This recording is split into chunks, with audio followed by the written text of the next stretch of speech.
Hindi kayo agree, no? Sige po, palakpakan po natin ang ating Panginoon. Yung pong palakpak na nagpapasalamat kang buhay ka hanggang ngayon. Yung pong palakpak na niligtas ka ng Panginoon kagabi.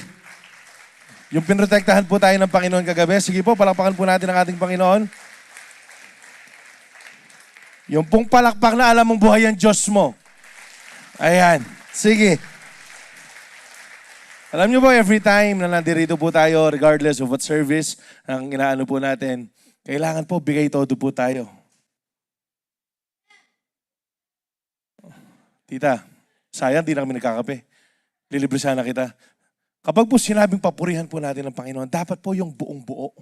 Yung pong lahat ng nasa sa atin. Kasi imagine po, binigyan ka ng pagkakataon ng Panginoon na magising ngayon. It's not just for you, kundi para po ibigay mo yung buhay na yan sa Kanya. Kaya nga kapag sinabing palakpakan po natin ng Panginoon, yan. Kaya naman pala. Pwede naman pala. Hallelujah. Praise the Lord. So tuloy-tuloy po tayo sa atin pong pinag-aaralan kung bakit po natin kailangan manayuan sa atin pong pananampalataya. Why do we need to stand firm in the faith? Kasi po napag-aralan po natin dahil meron tayong kalaban. We have to fight against our enemy. We have to refute false teaching. Last week, napag-aralan po natin that we have to make an impact on others. At ngayon po, yung pag-aaralan natin is this. We have to finish the race victoriously. Pakisabi po, finish the race victoriously. Alam niyo po, sa buhay natin, actually sa lahat naman ng bagay, lahat naman, maraming pagkakataon na natatapos po natin yung mga takbuhin natin, yung mga responsibility natin. For example, I myself po, nakapagtapos po ako ng pag-aaral. Nag-graduate po ako ng Network Administration. Yan, Information Communication Technology. Major in Network Administration. Sa Holy Angel po, nag-graduate po ako dyan. But, natapos ko po ba siya victoriously? I don't think so. Kasi po, bakit? Hanggang ngayon, wala akong alam eh. Yung pong napag-aralan ko noon, kagraduate ko, kakuha ng diploma, nakakalimutan ko na lahat. So, I finished, but not victoriously. Natapos nga dun sa kailangan gawin, pero hindi ako natapos ng matagumpay. Kasi bakit? Hindi ko nakuha yung pinaka-essence ng pag-aaral eh. Yung nag-aaral ka ng mabuti para ma-apply mo sa future mo, yung pag-aaralan mo. But wala po akong ganon. So, ngayon, ang gusto po ng Panginoon, matapos tayo. Pero hindi lang po yung basta-basta matatapos ka. Ang gusto po ng Panginoon, matapos ka ng matagumpay. Pakisabi sa katabi mo, matapos ka ng matagumpay. Manggagaling po yung pag-uusapan po natin sa Hebrews 12:1. Therefore, since we are surrounded by such a huge crowd of witnesses to the life of faith, let us strip off every weight that slows us down. Tanggalin daw po natin lahat ng bigatin sa buhay po natin na nakakapagbigay ng kabigatan. At ang sabi dyan, especially the sin that so easily trips us up, and let us run with endurance the race that God has set before us. So, pinapakita lang po natin dyan, lalo na po sa mga naka-highlight sa dulo, meron daw pong sinet na race yung Panginoon sa atin. So, hindi pwede na mabubuhay ka, tapos kabut ka lang mabye. Hindi pwedeng nabubuhay ka nang wala kang purpose. Hindi. Meron pong sinet na purpose ng Panginoon. Kasi nga, meron tayong race na kailangan takbuhan. Meron tayong race na kailangan tapusin. Pero, tanong ko lang po sa inyo. Ako po, hindi po ako mananakbo. Halata naman. Sa mga mananakbo, sino po sa inyo yung nakakita na merong trolley tsaka backpack habang tumatakbo? Alam niyo po, palagi ko sinasabi ito kapag tahimik, yung mga nakikinig sa akin, humahaba po ako eh. Umabot po akong 5:30. Sino po nakakita sa inyo na tumatakbo na wala namang dala-dala? Talagang masyas lang. Sino po? Kasi po karamihan sa mga runners po, wala po silang dala-dala. Kasi isa pa sa iintindihin po nila yan, isa po yan sa mga nakakapagpabagal sa kanila. At meron pong specific instruction na binigay ang Panginoon sa atin. Ano daw po yung tatanggalin natin? Lahat ng mga nakakapagpabigat, lalong-lalo na yung kasalanan. Lalong-lalo na yung compromise. Lalong-lalo na yung kasalanan na ine-enjoy po natin. Kailangan daw po bitawan po natin ng sa gayon. Matapos po natin ng merong kalakasan ang karera po na sinet po sa atin ng Panginoon. Ito pa po, Ecclesiastes 7:8. Finishing is better than starting and patience is better than pride. Marami pong good starters. I myself, once again, I'm one of that. Ano po yung ibig ko sabihin? Na-share ko na po ito before, share ko po ulit. Ang dami ko po mga libro na binili noon. Kasi tinatry ko po, sabi ko, hindi. Kailangan bumili ako ng libro. Kailangan maging matakaw ako sa pagbabasa ng libro. Ang nakuha ko lang yung pagiging matakaw. Yung pagbabasa ng libro, hindi ko po nakuha. Kasi yung mga book po na nabasa ko, siguro simula nung nag-Bible school po ako, nakadalawa lang po ako ng binasa ng book na hindi po lumalagpas ng 100 pages. Kasi po bakit? Kapag medyo kumapal na, tatapusin ko lang yung chapter 1, tapos ayoko na yan. Kasi magaling lang mag-start eh. Pero ayaw po ng Panginoon ng good starters lang. Actually, karamihan po sa atin, the very moment na nakita po natin, na-realize kung gaano po tayo kamahal ng Panginoon, naranasan yung pag-ibig ng Diyos, hindi naman po tayo better. Actually, nandun tayo dun sa buhay natin na kailangan natin ng Savior. Tapos, nandyan si Jesus. Kumbaga, God met us where we were before. Tama po ba? Tama po. Sino po sa inyo tumanggap kay Kristo na perpekto na siya? Wala. Kasi lahat po tayo meron pong pagkakamali, meron pagkukulang. Kaya nga, ang gusto ng Panginoon, hindi yung magsimula ka ng malakas. Ang gusto ng Panginoon, tapusin mo yung bagay na sinimula niya. Ano po yan? Ito pong life of faith na meron po tayo. Pakitanong yung katabi mo, ready ka na bang tapusin to? Hindi po siya yung tatapusin nyo, yung pong karera. Yung pong karera ng buhay. Ang sabi dito, God is not impressed with how you started. He's watching how you finish. Kasi po, bakit? Marami pong mga good starters. Marami pong kapag nagsimula sa pananampalataya, sobrang init. Pero kapag meron ng pinagdadaanan, nawawala. Kapag meron na pong pagsubok, nawawala. Kapag kinakorek, na-offend, nawawala. So sa atin pong lahat, I do believe. Ngayon pa lamang, nagsisimula pa lang po tayo, pero naniniwala po ako, tatapusin po nating lahat ang buhay na to. Pakisabi sa katabi mo, tapusin natin. Kausapin nyo hanggang mamaya. Kukulitin ko talaga kayo. Kausapin nyo yung katabi nyo. Katabi mo yung asawa mo, pakisabi mo, tapusin natin ang karera ng buhay na to. Kailangan nyo yan. Magkasama pa mo kayo dyan. So, you must stand firm in the faith to finish the race victoriously. Therefore, don't forsake your first love. Pakisabi, don't forsake. Ang ibig sabihin mo ng don't forsake, huwag mong iwan, huwag mong kalimutan ang una mong pag-ibig. Ang sabi ng Revelations 2:2-4, I know your deeds, your hard work, and your perseverance. I know that you cannot tolerate wicked people. I know that you have tested those who claim to be apostles but are not, and have found them false. You have persevered and endured hardships for my name, and have not grown weary. Yung pong first verses, 2-3, yan po yung pinapakitang alam ko. Kinoment po ng Panginoon eh. He commended yung ministry. Kinoment po ng Panginoon yung ginagawa nila sa church. Kinoment po yung Panginoon kung paano po sila nanayuan. Pero ang sabi po ng verse 4 ito, yet I hold this against you. You have forsaken the love you had at first. Ito po, na-preach ko po ito last time sa isang Wednesday. Pakatandaan po natin, we can be close at God's work, but we can be far at God's heart, from God's heart. Pwede pong nandito ka sa church. Pwede pong kompleto yung attendance mo. Pwedeng nag-YDC ka kahapon, nag-Sabbath ka, nag-first, second, third, aatinan mo pa yung mamayang fourth. Pwedeng lahat ng CU inaatinan mo, pero malayo ka pa rin sa puso ng Panginoon. Pakatandaan po natin, yung pong ministry na ginagalawan po natin, inside and outside the church, should be just an outflow kung sino po tayo sa intimacy po natin sa Panginoon. Hindi po natin sila pwedeng pagbaligtarin.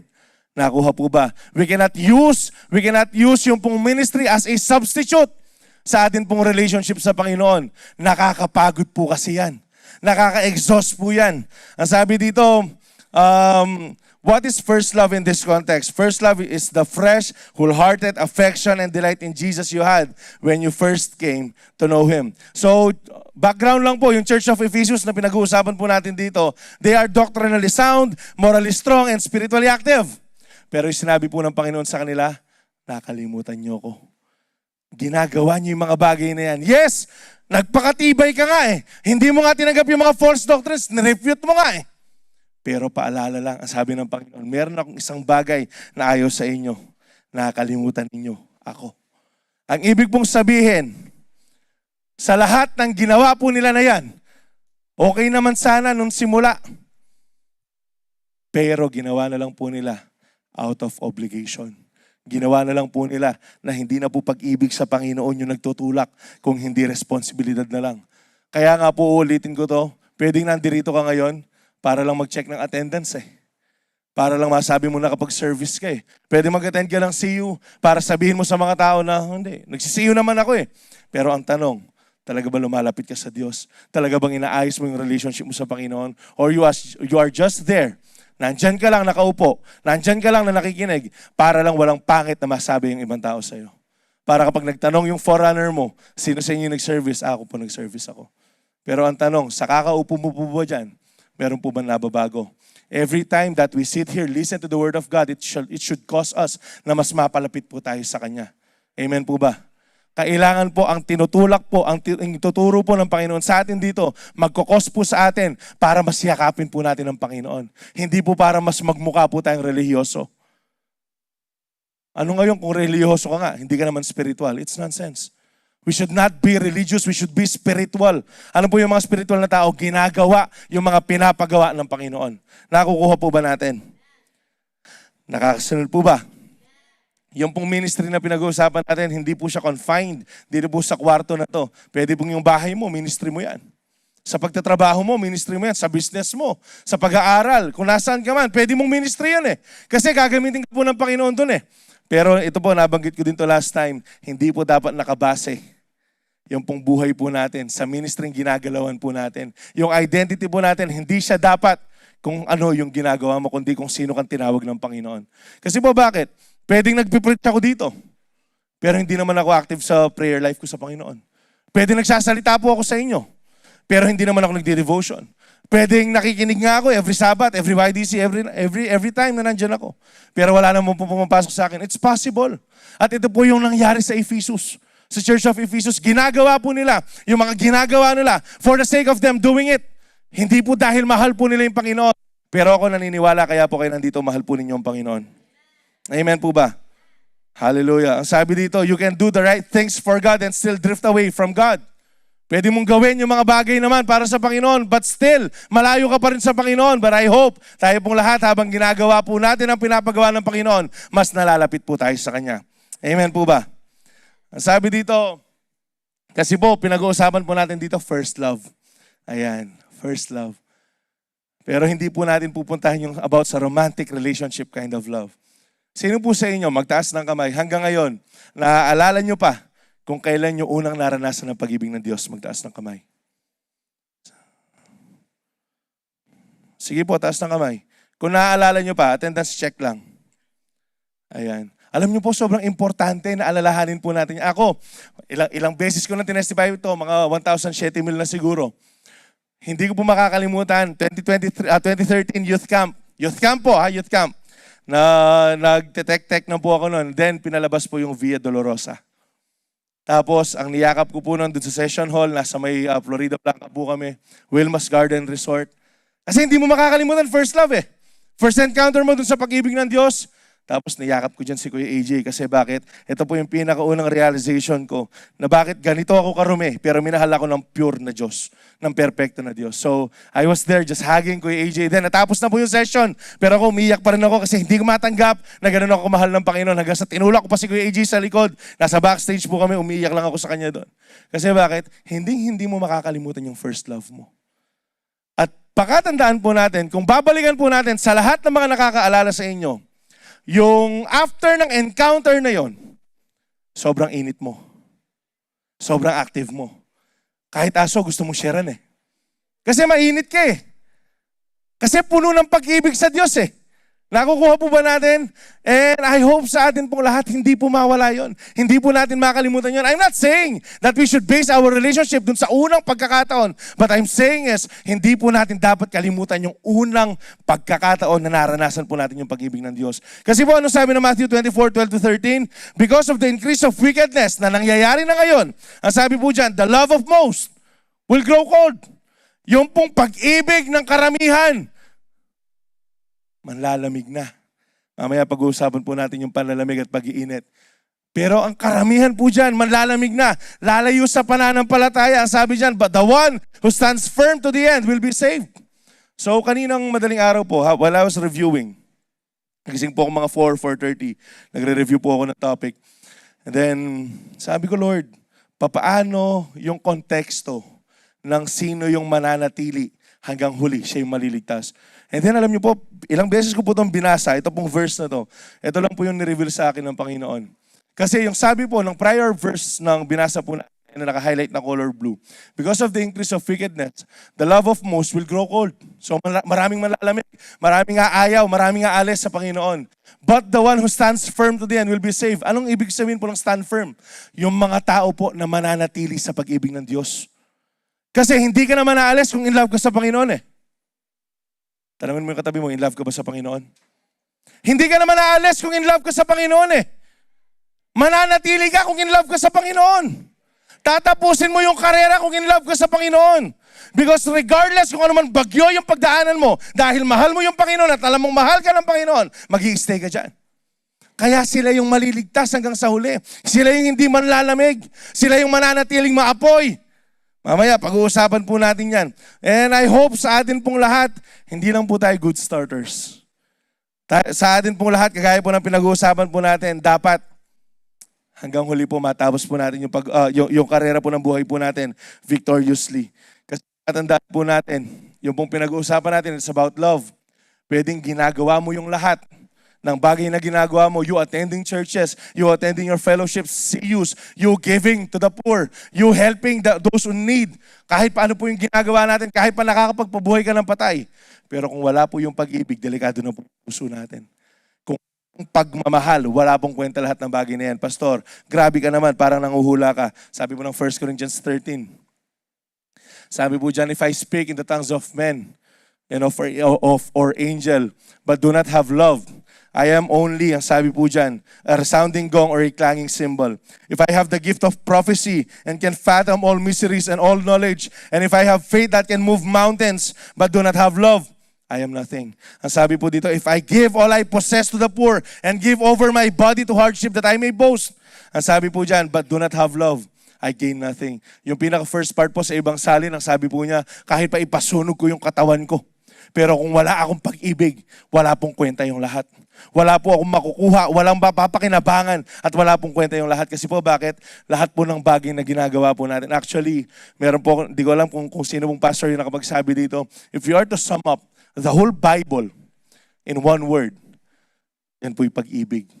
Yan po yung love. And if you are to sum up yung response po natin dun sa love na yun, it should be obedience.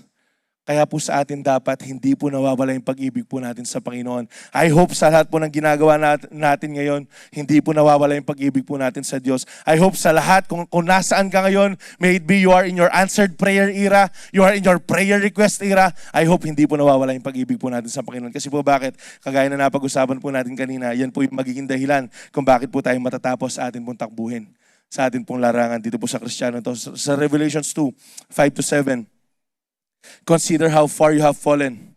Repent and do the things you did at first. Ito po yung reminder po. Ito po yung pagkukorek. Ito po yung pagre-remind ng Panginoon sa Church of Ephesus. Di ba, ginagawa mo yan dati. Ngayon, bumalik ka doon. Gawin mo na mayroong pag-ibig. Do you did at first. If you do not repent, I will come to you and remove your lampstand from its place. But you have this in your favor. You hate the practices of Nicolaitans, which I also hate.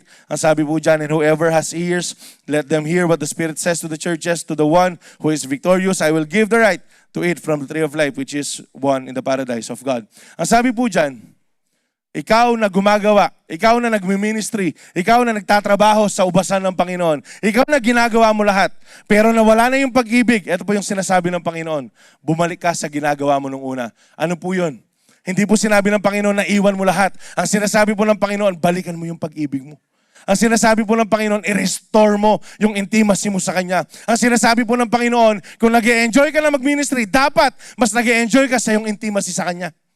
Ang sinasabi po ng Panginoon, kung ngayon napipilitin ka mag-pray, dapat ine-enjoy mo na yung prayer. Nakukuha po ba natin? Are you there? Ang sabi po dyan, consider how far you have fallen. Mag-heart check tayo. Baka busy na tayo dito sa kingdom ng Lord, pero nakakalimutan na natin yung King. Mag-heart check po tayo kung nasaan na po tayo. Repent and do the things you did at first. Ulitin ko lang. I hope gawin po natin na mayroong purong pag-ibig sa atin pong Panginoon. Not out of obligation, not out of responsibility, pero out of love para po sa ating Diyos. Even po yung pakikinig ninyo ng salita ng Panginoon, gawin po natin na mayroong pag-ibig sa Diyos. Yung pong pakikipagkamayan po ninyo sa mga kapatid ninyo, gawin po natin na mayroong pag-ibig sa Diyos. Yung pong paglabas ninyo dyan, pakikipag-see you, gawin po natin na mayroong pag-ibig sa Diyos. Kasi po bakit? Kapag po nilakipan mo ng pag-ibig, lahat ng ginagawa mo mayroong nababago. meron pong ibang nangyayari. Pakatandaan po natin yan, pinapakita po natin kung sino po ang Panginoon sa atin pong mga buhay. Whoever has ears, let them hear what the Spirit says to the churches. To the one who is victorious, ang sabi po dyan, I will give the right to eat from the tree of life. Ang ibig sabihin lang po niyan, yung pong kaligtasan na sinasabi dyan, hindi pa rin po siya pampamilya. Hindi pa rin po siya pang CU. Hindi pa rin po siya pang church. Individual pa lang po siya. Individual pa rin po siya. Ang sabi dyan, to the one who is victorious, ikaw na mananayuan hanggang huli. Ikaw na mananatili hanggang huli. Yung maliligtas. Kung magpapatuloy po tayo.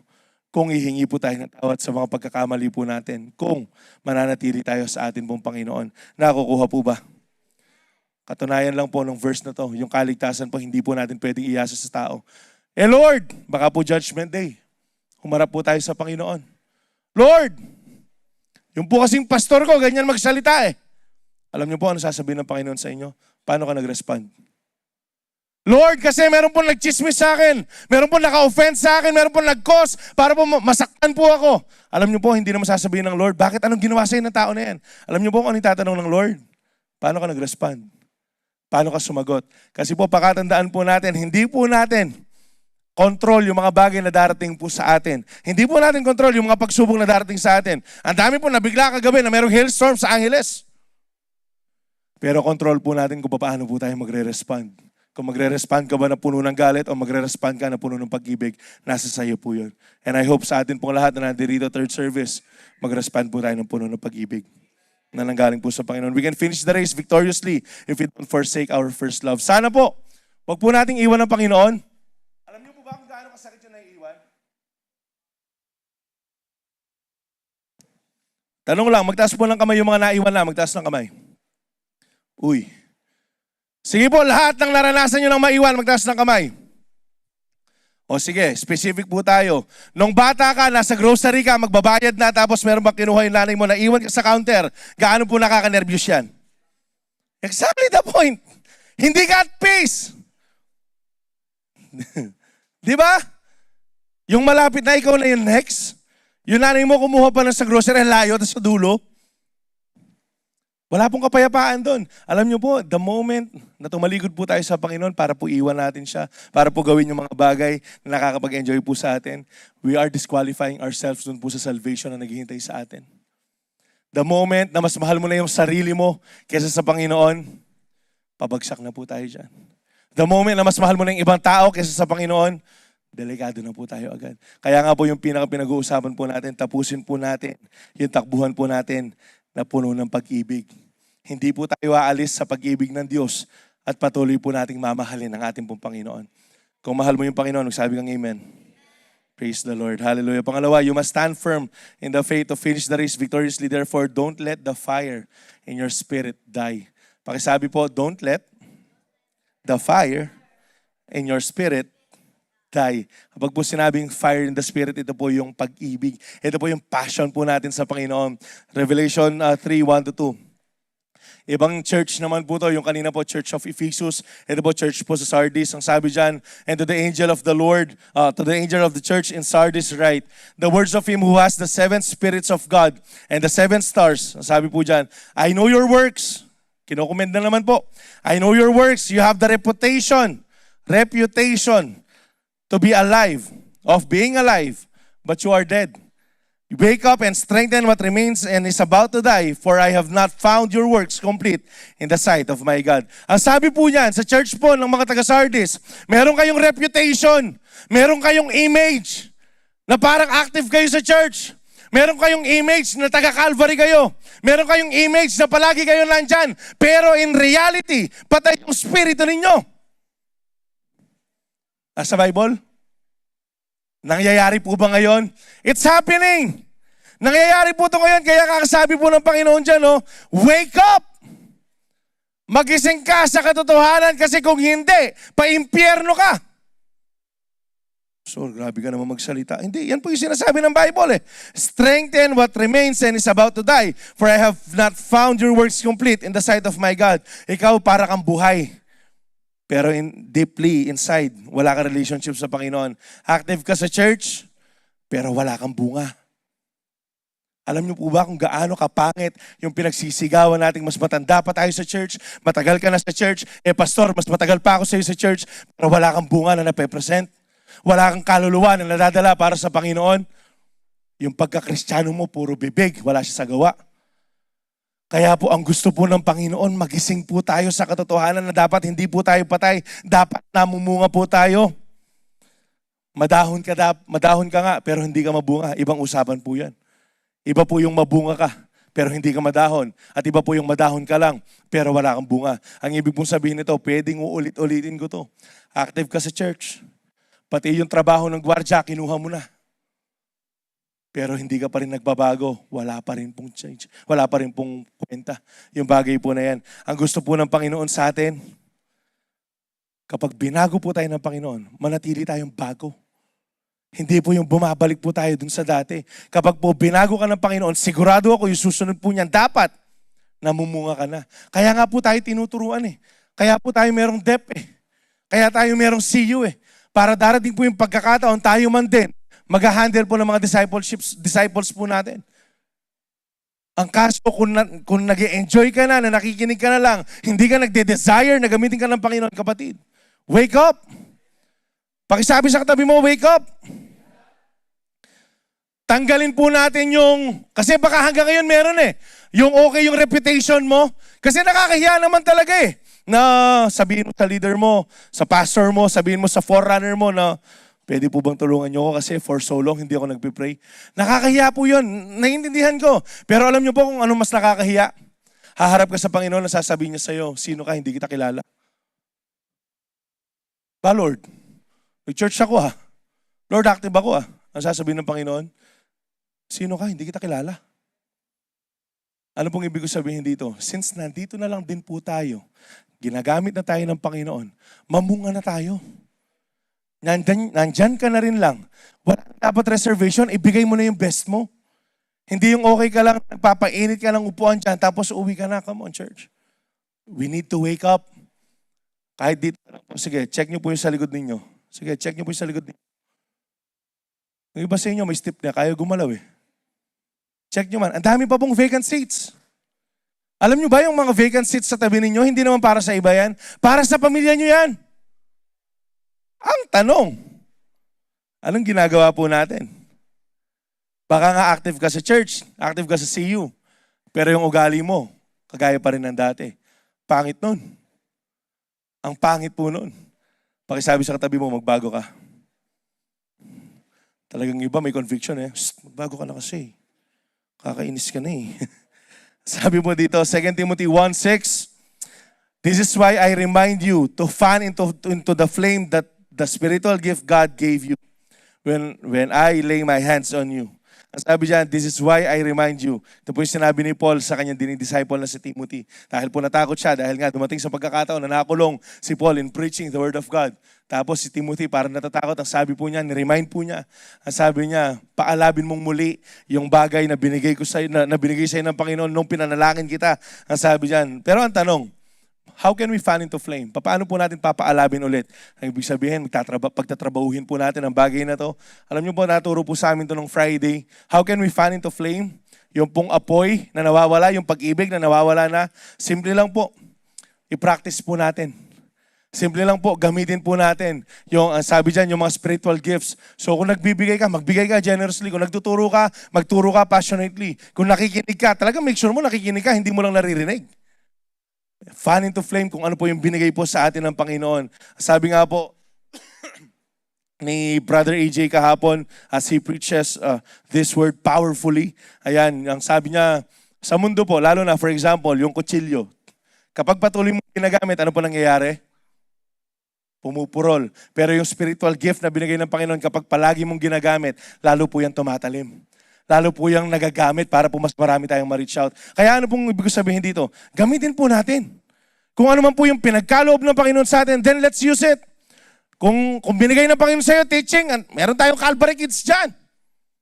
Kung binigay ng Panginoon sa iyo, yung nakikita ka pa lang, na-encourage na sila, mag-join ka ng ushering team. Palagi pa nagsiswimming yan. Every after service, may merienda yung mga yan.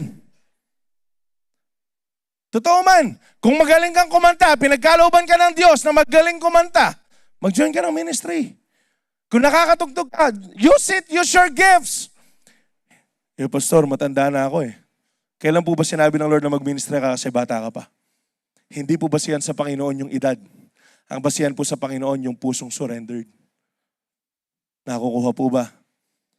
Kung binigyan ka ng Panginoon, which I do believe we all have, kasi ito po yung maling mindset ko. Segue ko lang ng konti. Ito po yung maling mindset ko dati. Ako wala akong gift. Ang pinaka-regalo lang na binigay ng Panginoon sa akin yung mukha ko.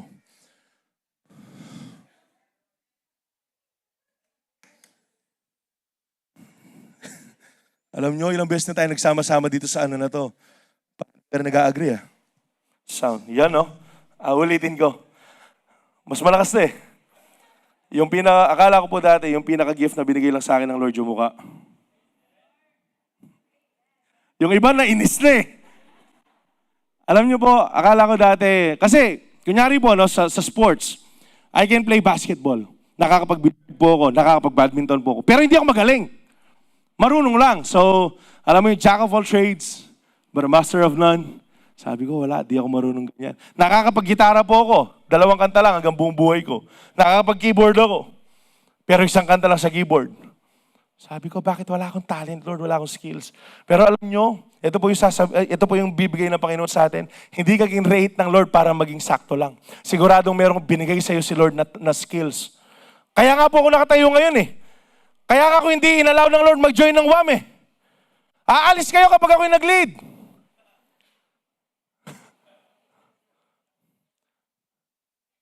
Come on, church. Puro ko just the voices na lang. Kasi hindi po dyan ako tinawag eh. Pero kung gagamitin mo yung binigay sa iyo ng Panginoon, once again, may it be in teaching, may it be in preaching, singing, playing instrument para po sa Panginoon. Kung wala ka naman na talent ng ganyan, gusto mo, na marami ka na sharean, meron po tayong mission team. Kamakailan, nag-VBS po kami. Meron pong simula pinakabata, meron pa pong pang senior. Kahapon actually meron po nakasama na taga isang Bible study po natin sa Maharlika. Ano po sinasabi ko dito? Wala tayong excuse para hindi magpagamit. Ang excuse lang po natin dyan, katamaran. Pakisabi sa katabi mo, huwag ka ng tamad. Kaya ayaw mo eh. Kasi alam mong meron kang time na para sa'yo, valuable na ayaw mong ipagamit sa Panginoon. Pero I pray, pagkatapos ng service na ito, magpapagamit po tayong lahat. Yan nag-amen kayo Si Lord na bahala sa inyo dyan. Ngayon, kung kapareho ka kayo, mukha lang yung binigay ng Panginoon sa inyo. Mag-usap tayo mamaya, bibigyan kayong tips. Romans 12:11. Never be lacking in zeal, but keep your spiritual fervor serving the Lord. Para po mas magets natin, chinek ko lang po sa TPT, di ko alam kung malalagay nyo dyan, sorry. Ang sabi po sa TPT ng Romans 12:11, be enthusiastic to serve the Lord. Alam nyo po yung enthusiastic? Yan. Alam nyo po yung enthusiastic? Ganado. Puno ng kagalakan. Keeping your passion toward Him boiling hot. Hindi yung nanlalamig. Kundi yung puro ko excited. Yung, sabi nga ni ko AJ kahapon daw kasi hindi ako agad nakadating ng YDC. Nakadating ng YDC dahil nga kakatapos lang ng kamp eh. So yung mga bata daw, alauna pa lang, nandyan na. Praise the Lord. Alam niyo po, kahapon, umabot po kami ng 440 plus. Kahapon, YDC. Mainit eh. Ito po yung gusto ng Panginoon. Manatili po yung init po natin, yung passion po natin sa Kanya. It with the glow of the Holy Spirit and let Him fill you with excitement as you serve. Ang sabi po ng pinakahuli na binasa ko, saan? Let Him fill you with excitement as you serve. So kung talaga mahal po natin ang Panginoon, hindi ka nagbubuset kapag nagmi-ministry ka. Kapag po talagang mahal natin ang Panginoon, magta-translate po yan sa muka. Tignan mo yung katabi mo. Yan ang sinasabi ko. Minsan nakikita mo talaga sa mukha eh. Sabi po nila, yung pong mata, yan po yung bintana ng kaluluwa. Pero tignan mo yung katabi mo. Mukha bang masaya yan sa paglilingkod nyo sa Panginoon? Yung iba, hindi talaga makapaniwala. Hey, nagsiserve ba to? Ang sabi po dito, let this hope burst forth within you. Let this hope burst forth within you, lumabas siya sa'yo, releasing a continual joy. Check po natin to. Don't give up in a time of trouble, but commune with God at all times. Ulitin ko, babalikan po natin. Youth Camp, kakatapos lang. Salamat po sa lahat ng mga nag-sponsor. Pagpalain po kayo ng Panginoon sa buhay ninyo. Wala pong nasasayang. Pinibigay po ninyo. Sa bawat bili mo ng lumpia. Sa bawat order mo ng kape. Ayan, nakakatulong ka. At salamat pong marami sa panalangin po ninyo. Once again, gusto ko lang pong i-take yung time para po pasalamatan yung Still in Motions. Sila po yung gumawa ng papanoorin po natin. Ay, mamaya, wag lang kayo mag-popcorn. Panoorin po natin yung ginawa ng Panginoon sa youth camp po natin. So, kakatapos lang po ng youth camp. Sana basagin po natin yung mindset na, ay, kaya lang 400 plus sila kahapon kasi kakatapos lang ng camp. Ay, kaya lang mainit yan kasi bagong camp lang. Lilipas din yan. Mawawala din yung init nila. You know what, church? Dapat tayo yung nag-i-encourage sa mga kabataan na magpatuloy. Hindi yung tayo yung, mumunaya, papalakpak yan. Come on! Huwag naman nating sumpain yung mga bata. Alam niyo ba kung ano isa sa mga main prayer point ko this camp? That this camp will be the camp that will break that wrong mindset. Na itong camp na to, yung babasag sa mga isipan ng mga iba, ng mga matatanda, na hindi una lang sila mainit, tapos lilipas din yan. Hindi. Ito po yung camp na magpapatunay na yung mga kabataan mananatili. Kaya nga, kung meron po kayo kakilala, katabi, na nag-camp, tapos nagkamali, huwag nyo naman po kapakan, tapos sasabihin nyo, tingnan mo. Tulungan po natin. Instead of us uttering curses, encourage them na manatiling mainit.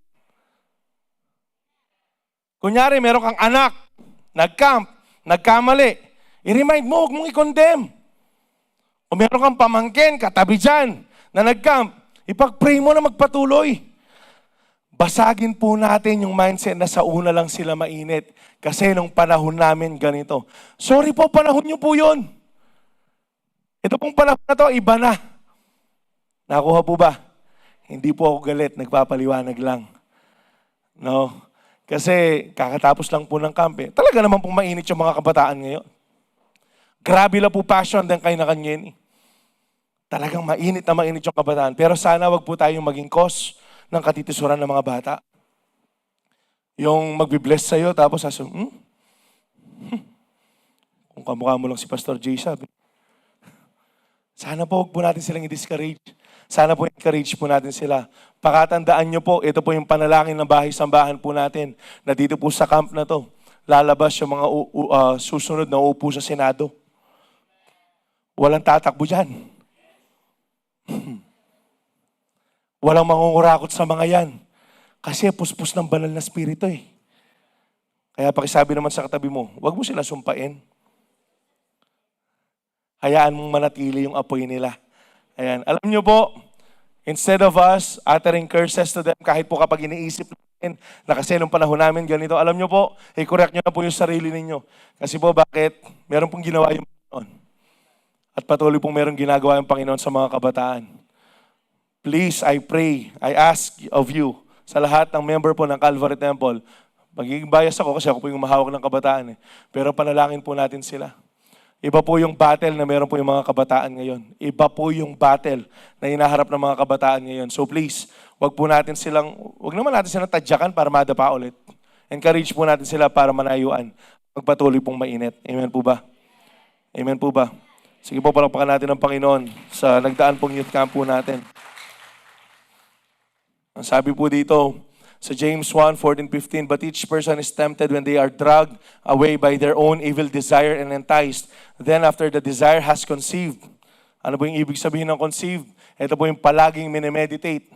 Ang sabi po dyan, it gives birth to sin. And sin, when it's fully grown, it gives birth to death. Alam niyo pong ano yung sabi nga po ni Kuya AJ kahapon, yung pong fire extinguisher ng pananampalataya po natin. Kasalanan at saka compromises. Yung pong mamamatay apoy sa puso ng isang Kristiyano, kasalanan po at compromises po yan. That the moment that you've started to do that sin, una po nako-convict ka pa dyan. Alam niyo po kung ano yung nakakatakot? Nagkakasala ka tapos nag-e-enjoy ka pa. Ang ibig sabihin, wala na pong conviction.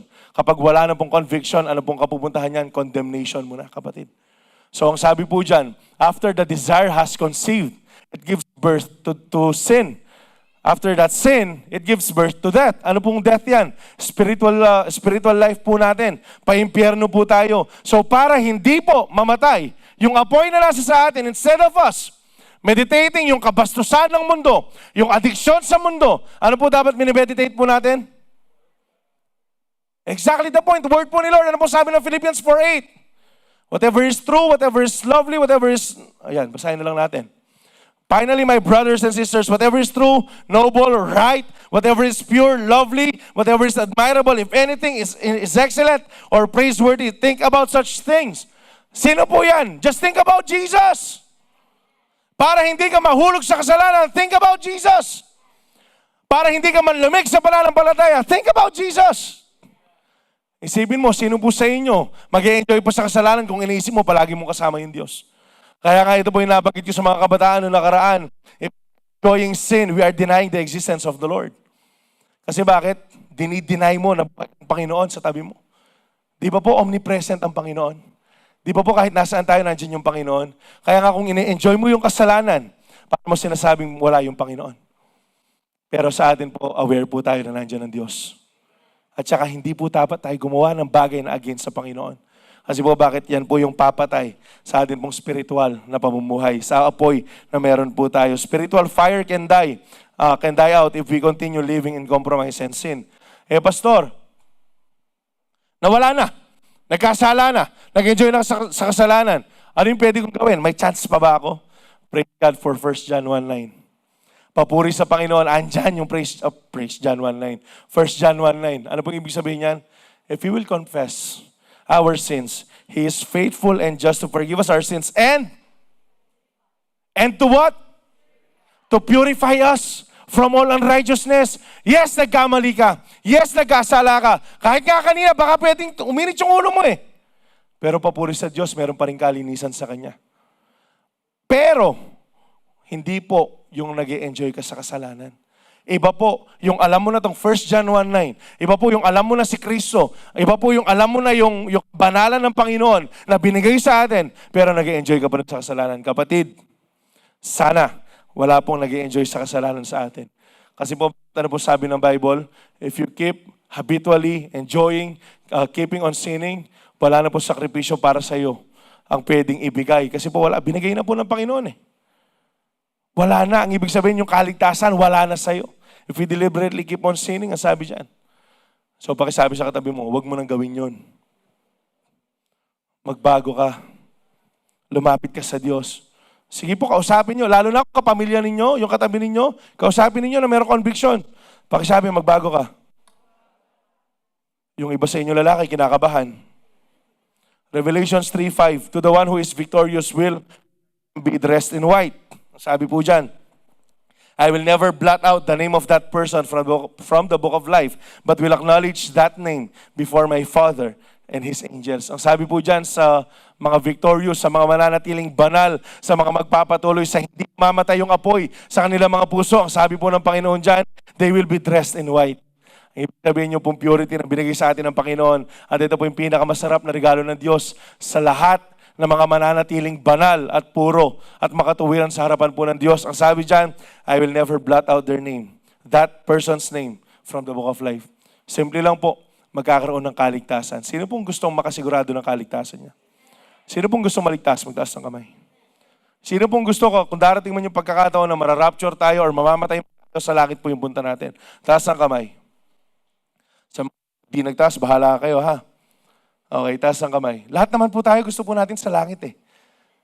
Sa gayon, kumilos po tayo ng makalangit. Kumilos po tayo ng panglangit. Hindi yung pang dyan lang. Gumalaw ka, magsalita ka na parang tagalangit ka talaga. Nakakuha ba? Ang sabi po ng Bible, we are citizens of heaven. Sojourners lang po tayo dito. Alien po tayo dito. Tignan mo man yung katabi mo. Hindi, yung alien po, hindi po yung alam natin na alien. Yung alien po, hindi taga dito. Kaya ang ibig sabihin, kung tinatanggap mo na tagalangit ka, mamuhay ka na ano? Mamuhay ka na talagang tagalangit ka. Sa palagay niyo po, sa langit may nagbubuset? Yan yung sinasabi ko. Palagay niyo po, sa langit mayroong nagrereklamo? Mamuhay ka na parang tagalangit ka. Ano po bang gagawin po natin sa langit? We will worship God there. Magpupuri po tayo doon. At naniniwala ko kapag nagpuri tayo doon, hindi ganyan yung mga mukha ninyo. Tignan mo yung mga tabi mo. O dyan. Ang ganda. Sabi nila, ang ganda. Oh. Kasi po bakit? Sa langit po puno ng kagalakan. Sa langit po, andyan po yung presensya ng Panginoon. Makikita po natin ang mukhaan ng Diyos. Yung pong langit, this is the place of no more. No more tears. No more sadness, no more problems. Hindi mo naisipin kung mapuputulan ka ng tubig. Hindi mo isipin kung mapuputulan ka ng kuryente. Hindi mo isipin kung gaano kataas yung gas. Kasi bakit? Andyan na yung Diyos na naglalang sa'yo. Naglalagata ako. Naglalang po sa'yo. So ang ibig sabihin, hindi po mananatiling problemado yung buhay po natin. Magiging puro po tayo at magpupuri po tayo sa Panginoon pagdating po natin doon. Kaya ang gawin po natin, kapag nagpuri po tayo dito, bigay na po natin lahat. Hindi yung nagtaas ka nga ng kamay, konti lang. Pastor, di ako nakapag-shave ng kilikili. Sorry. Ba't parang kasalanan ko?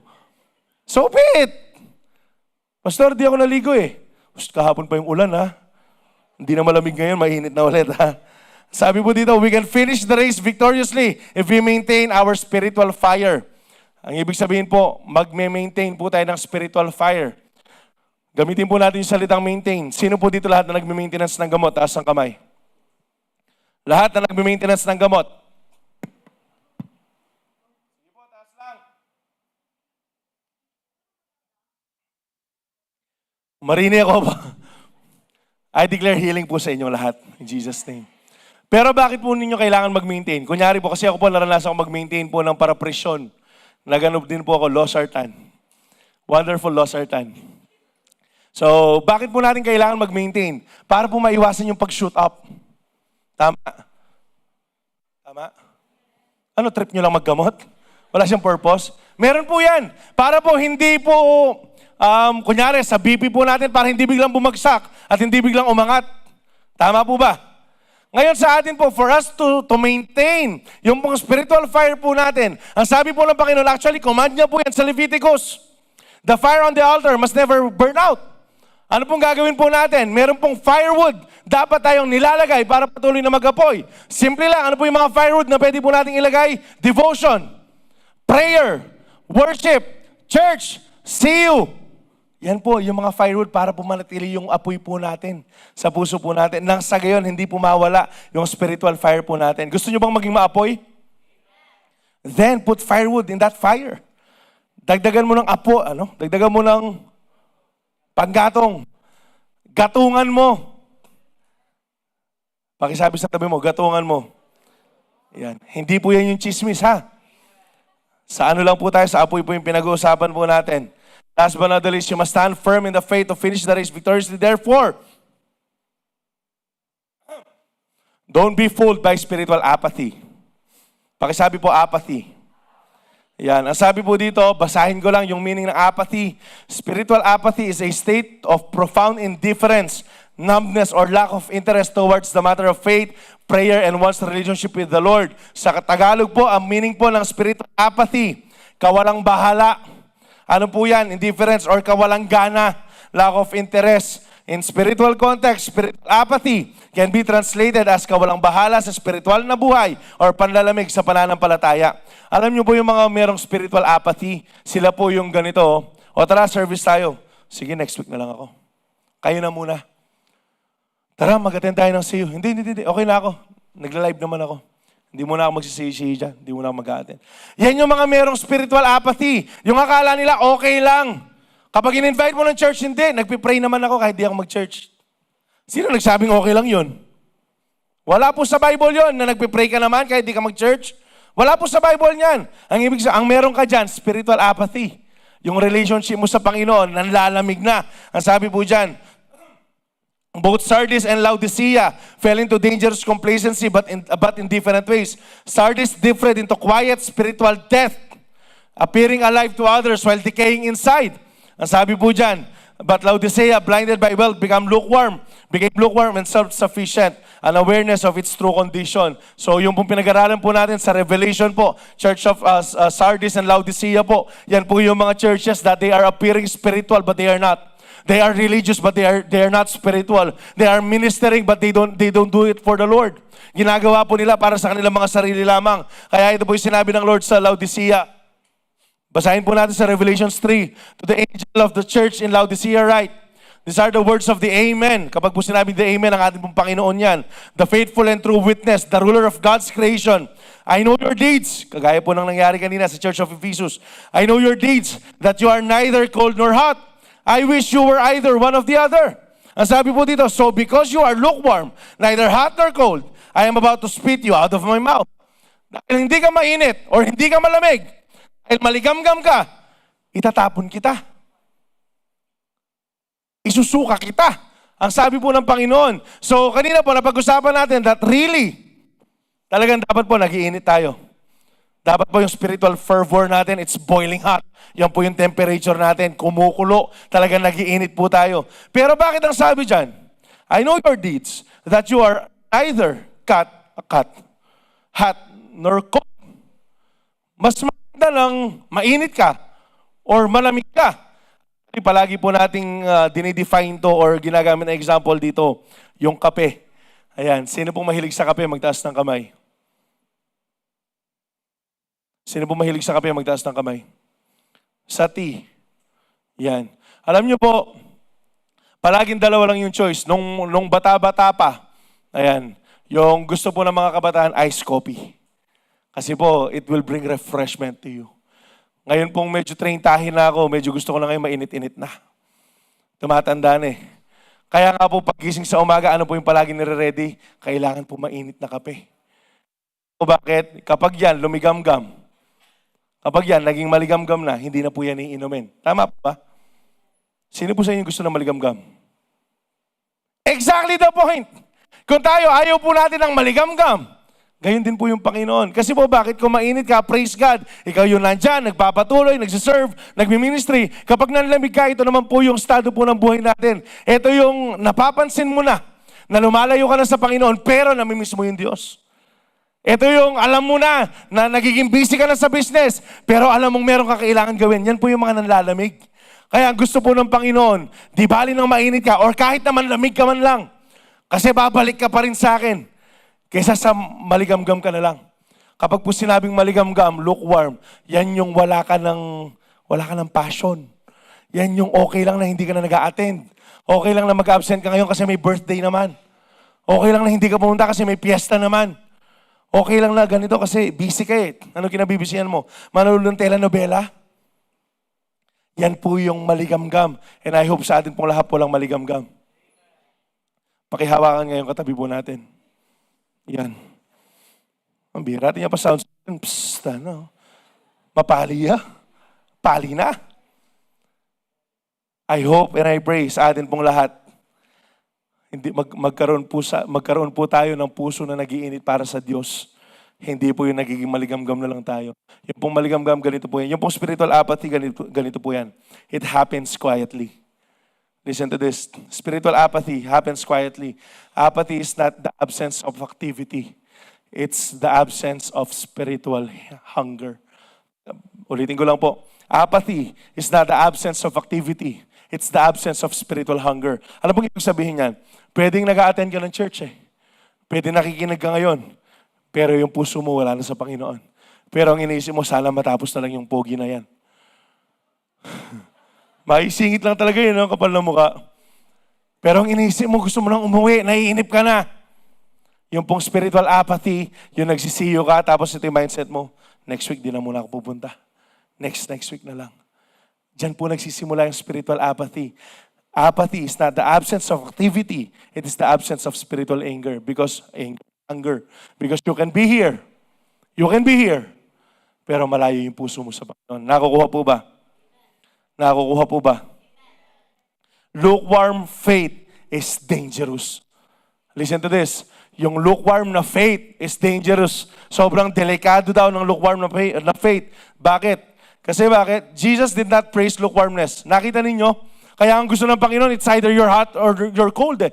Hindi na baling mainit ka o kaya malamig ka man lang. Pero wag lang yung maligamgam. He strongly warned against it because lukewarm faith creates deception. Ano po yung deception? Lukewarm believer Check po natin to, baka kabilang tayo dito, heart check lang tayo. Knows the truth, but he ignores it. Yung pong lukewarm na believer, alam yung tama, pero ini-ignore mo yung tama. Here's conviction, but you delay the response. Alam mo nang mali. Bumulong na yung Holy Spirit sa'yo na mali. Na huwag mong panoorin yung kabastusan na yan. Huwag kang magbabad dyan. Huwag mong gawin yan. Huwag ka na magsugal. Pero anong ginagawa mo? Narinig mo. Pero ginawa, ang ibig sabihin, kapatid, lukewarm ka na. Sabi dito, appears faithful outwardly, but lacks intimacy with Christ inwardly. Ito yung sobrang active mo dito sa loob. Pero sa bahay nyo, walang pagbabago sa'yo. Pero sa bahay nyo, mainitin pa rin yung ulo mo. Pero sa bahay mo, hindi mo napapakita kung sino si Kristo sa buhay mo. Yan po yung mga tao na mayroong spiritual apathy na nagiging lukewarm na. Ang sabi po dito, paalala lamang, God is not looking for a casual devotion, but wholehearted surrender. Ang gusto po ng Panginoon, lahat-lahat ibigay po natin sa Kanya. Alam niyo po, hindi naman po natutuwa si Lord kapag nag-surrender ka sa Kanya ng 90%. Hindi po natutuwa si Lord kapag nag-surrender ka sa Kanya 99.9%. Ano yung 1%? Germs. Ang gusto po ng Panginoon, 100% surrender. Kasi po bakit? Hindi po makakakilos ang Panginoon sa buhay ng isang Kristiyano kung wala pong 100% surrender. Kailangan ibigay po natin lahat sa Kanya. I-surrender po natin lahat sa Kanya nang sa gayon mawala po yung apathy po natin. Mawala po yung kawalang pakialam po natin. Kawalang gana po natin sa bagay-bagay na nakapagbibigay kapurihan po sa ating Panginoon. God is looking for a fully surrendered person. Ang tanong, ikaw po ba yun? I hope masabi po natin sa Panginoon na, Lord, okay na ako kahit wala ako ng mga bagay-bagay na hinihiling ko. Basta meron akong ikaw. Yan po yung mga fully surrendered person.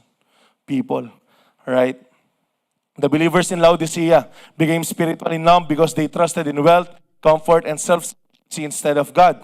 Kaya pakatandaan po natin that the greatest danger of success is forgetting your dependence on God. Kaya po merong lukewarmness, kaya po merong spiritual apathy, kasi wala nang dependency sa Panginoon eh. Akala po nila, kaya na nila kasi mayaman eh. Akala po nila galing sa kanila yung yaman eh. Pero hindi po, wala pong galing sa atin, galing po lahat sa Panginoon. Kaya hindi po dapat tayo magdepende sa yaman na meron ka, sa kaharian, sa status na meron ka, kundi dapat sa Panginoon lang. Nakukuha po ba? Nakakasunod po ba? Sabi po dito, James 4:17, if you fail to do what you know is right, you are sinning. Kung alam mong mali, tapos ginawa mo mali, kasalanan yun. Pero kung alam mong tama, pero hindi mo ginawa, kasalanan po yan. Ang ibig sabihin, simple lang ngayong oras na to, kung alam mong mali pala yung meron kang spiritual apathy, yung wala ka ng gana sa lahat, anong dapat mong gawin? Dapat ganahan ka. Dapat bumalik ka sa first love mo. Dapat bumalik ka sa devotion mo sa Panginoon. Hindi ka dapat nananatili na nandyan ka lang. Kailangan nagle-level up ka. Nakukuha po ba? Revelations 3:9-12, last na lang po to. Those whom I love, I rebuke and discipline. So be earnest and repent. Here I am. I stand at the door and knock. If anyone hears my voice and opens the door, I will come in and eat with that person, and they with me. To the one who is victorious, I will give the right to sit with me on my throne, just as I was victorious and sat down with my Father on his throne. Whoever has ears, listen. Let them hear what the Spirit says to the churches. So pakatandaan po natin to. This is the most great revelation po. Beautiful truth na reveal po na Revelation 3 sa atin. Christ rebukes Laodiceans because He loves them. Pansinin niyo po, pwede namang sabihin ng Panginoon, bakit ganyan kayo? Wala na kayong pag-asa sa buhay. Rebelde kayo. Pero ito po yung sinabi ng Panginoon. Dahil mahal ko kayo, iko-correct ko kayo. Hindi niya iniwan agad-agad. He does not abandon them immediately. Ang ginawa niya po, tumawag pa rin po yung Panginoon. He knocks, He calls, and He invites for responses. Kasi yung nangyari po, kung papansinin po ninyo, kung babasahin po natin, ang sabi dyan, kumakatok na yung Panginoon. Ang ibig sabihin, wala po yung Panginoon sa loob. Nasa labas na po yung Panginoon. Kasi it's possible that you are inside the church but Christ is not there. Sa puso mo. It's possible that you are listening right now. Pero wala kang relationship sa Panginoon, kaya siya kumakatok eh. Bakit kakatok yung nasa loob? Hindi, kakatok po yung sino yung nasa labas. Ang ibig sabihin, Christ is not inside the church ng Laodicea. Ang tanong, nasa puso mo ba si Kristo ngayong oras na to? Alam niyo po, sobrang sarap magmahal ng Panginoon. Kasi bakit? Pwede niyang iwan na lang eh. Madami namang mas nakakailangan sa kanya eh. Pero ano pong ginawa ng Panginoon? Kumakatok pa rin po siya. Just as what He's doing right now. Kumakatok po siya sa puso natin na, anak, papasukin mo ko para magkaroon ng kaligtasan sa buhay mo. I hope hindi po maging matigas yung puso po natin sa invitation po ng Panginoon. Sabi po dito, even in spiritual dryness, Jesus still pursues people who are willing to return. Kahit na palagay mo gaano ka nakalayo, kapatid, kahit na palagay mo gaano nakatindi yung kasalanan na gawa mo, alam mo, mag-repent ka lang, tatanggapin ka pa rin ng Panginoon. Remember the prodigal son?